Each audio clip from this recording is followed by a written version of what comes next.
ದೇಶದ ಸಂವಿಧಾನ ಅಂಗೀಕಾರಗೊಂಡು 75 ವರ್ಷಗಳಾದ ಹಿನ್ನೆಲೆಯಲ್ಲಿ ಸಂವಿಧಾನ ಜಾಗೃತಿ ಜಾಥಾ ರಾಜ್ಯದಾದ್ಯಂತ ಅದ್ದೂರಿಯಾಗಿ ಸಂಚರಿಸುತ್ತಿದೆ. ಇನ್ನು ಚಿಂತಾಮಣಿಗೆ ಸಂವಿಧಾನ ಜಾಗೃತಿ ಜಾಥಾ ಆಗಮಿಸಿದ್ದು, ತಾಲೂಕು ಆಡಳಿತ ಮತ್ತು ನಗರಸಭೆ ವತಿಯಿಂದ ಅದ್ದೂರಿಯಾಗಿ ಸ್ವಾಗತಿಸಲಾಯಿತು.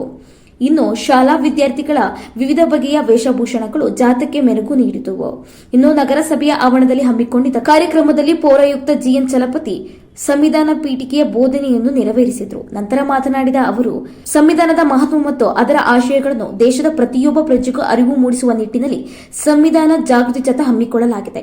ನಾಗರಿಕರು ಸಂವಿಧಾನದ ಮಹತ್ವವನ್ನು ಅರಿತು ಅದರ ಆಶಯದಂತೆ ನಡೆದುಕೊಂಡರೆ ದೇಶವು ಅಭಿವೃದ್ಧಿಯ ಪಥದಲ್ಲಿ ಸಾಗುತ್ತದೆ, ಜೊತೆಗೆ ಸಮಾಜದಲ್ಲಿ ಶಾಂತಿ ನೆಮ್ಮದಿ ನೆಲೆಸುತ್ತದೆ ಎಂದು ತಿಳಿಸಿದರು. ಈ ದಿನ ಸರ್ಕಾರದ ತಾಲೂಕು ಆಡಳಿತ ವತಿಯಿಂದ ಗ್ರಾಮಾಂತರ ವ್ಯಾಪ್ತಿಯಿಂದ ನಗರಕ್ಕೆ ಇದನ್ನು ಅಂಬೇಡ್ಕರ್ ಒಂದು ಪೀಠಿಕೆ ರಥವನ್ನು ಬಂದಿದ್ದು, ನಾವು ಎಲ್ಲಾ ಸಂಘ ಸಂಸ್ಥೆಗಳು ತಾಲೂಕು ಆಡಳಿತ ವತಿಯಿಂದ ನಾವು ಅದ್ದೂರಿಯಾಗಿ ಕೋಲಾರ ಸರ್ಕಲ್ ಅಲ್ಲಿ ಆಹ್ವಾನಿಸಿದ್ದೀವಿ, ಬರಮಾಡಿಕೊಂಡಿದ್ದೀವಿ. ರಸ್ತೆಗೆ ನೀರು ಹಾಕೋದ್ರ ಮೂಲಕ ಅಂಬೇಡ್ಕರ್ ವಾಹನವನ್ನ ಎಲ್ಲಾ ಪ್ರತಿ ಒಂದು ಕಂಬಕ್ಕೂ ಕಟೌಟ್ಸ್ ಕಟ್ಟುವ ಮೂಲಕ ಕಟ್ಟೋದ್ರ ಮೂಲಕ ನಾವು ಈಗಾಗಲೇ ನಾವು ಅದನ್ನು ಬರಮಾಡಿಕೊಂಡಿದ್ದೀವಿ.